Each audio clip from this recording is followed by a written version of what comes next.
Right now I want to go to the troubling footage that's emerged today showing a pro-Palestinian employee at Officeworks, this is a store in Elsternwick, a bayside suburb of Melbourne, refusing to serve a Jewish customer. What's that? I'm pro-Palestine.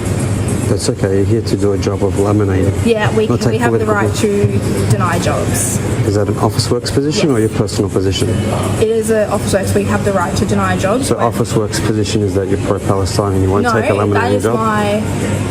That's my position, but we have the right to deny jobs. What's the reason you're denying this job? Because I'm not comfortable proceeding with it. Which part are you not? The entire thing with the article.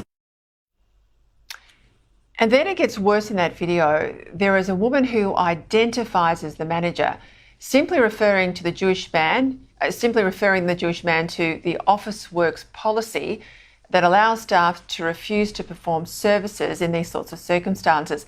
Now, the man then questions why he's being refused. The manager chastises him and then threatens to call the police, at which point he walks out of the store.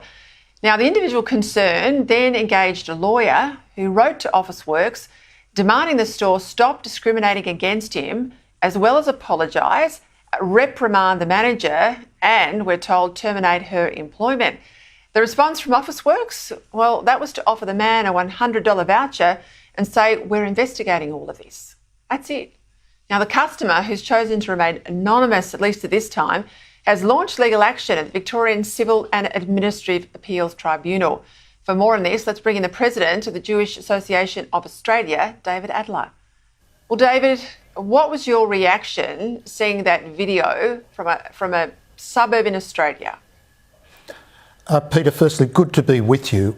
And I want to thank the Anti-Defamation Commission, Vera Abramovich, for bringing this into the public light.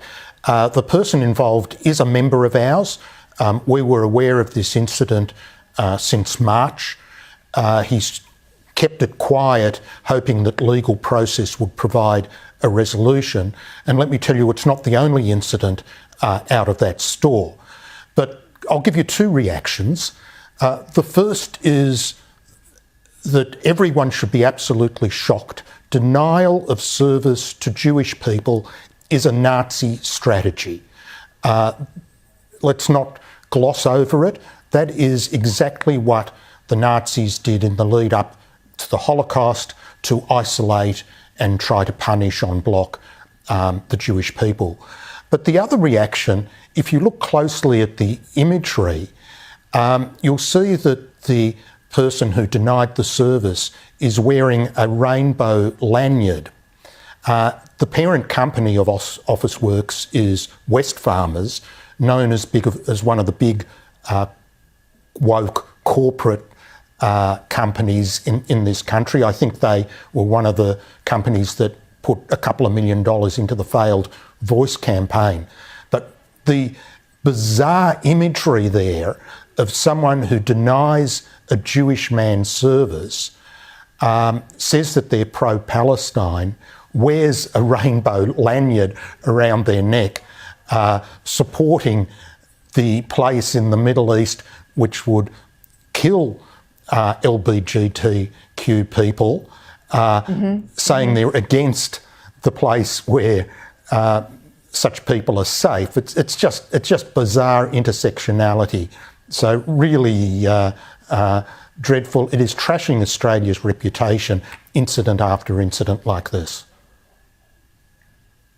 What horrifies me in all of this, though, David, is it wasn't just actions of a rogue employee.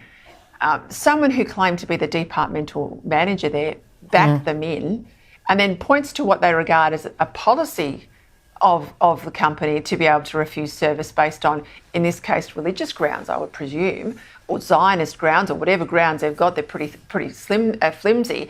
And you make the point, and you're right, Officeworks is part of Wesfarmers. I mean, this is Kmart, Big W, Coles, Bunnings. I mean, it's a huge conglomerate. I mean, is this Wesfarmers policy across the board? Is it happening in other stores? What do we know?